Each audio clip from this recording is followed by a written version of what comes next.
तुलसी जी को जल चढ़ाने से बड़ी सेवा क्या है? बहुत कम लोगों को पता है। जानने के लिए वीडियो को अंत तक देखें। शरद पूर्णिमा के अगले दिन से कार्तिक माह आरंभ हो जाता है। कार्तिक माह में ही दीपावली का पर्व मनाया जाता है। कार्तिक स्थान और तुलसी विवाह पूजन भी होता है। आइए जानते हैं कार्तिक माह में तुलसी जी से जुड़े कुछ नियम।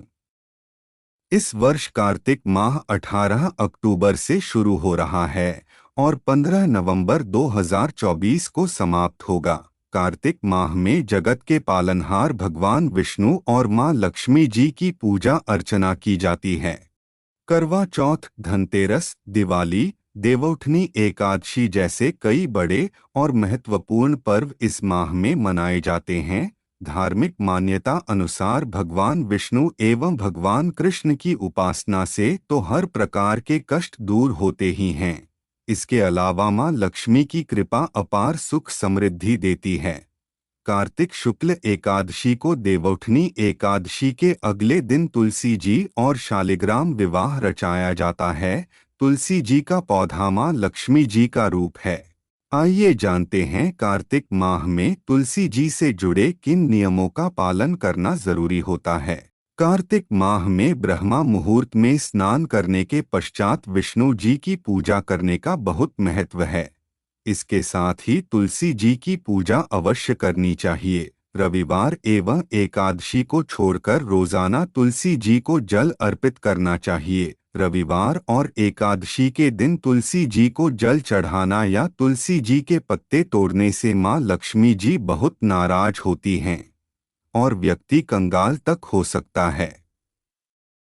शाम को तुलसी जी के पास घी का दीपक जलाएं और आसपास साफ सफाई रखें।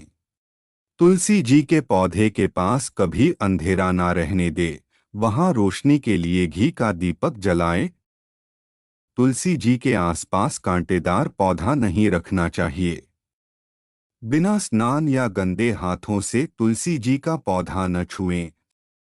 सूर्यास्त के बाद कभी भी तुलसी जी को हाथ ना लगाएं और ना ही पत्तों को तोड़ें।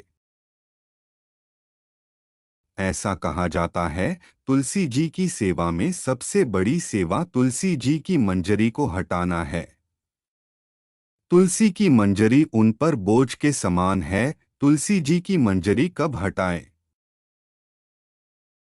तुलसी जी के ऊपर से मंजरी को खास दिनों यानी रविवार, पूर्णिमा और एकादशी को छोड़कर किसी भी दिन सूर्यास्त से पहले हटाना चाहिए और इसे शालिग्राम को अर्पित करना चाहिए।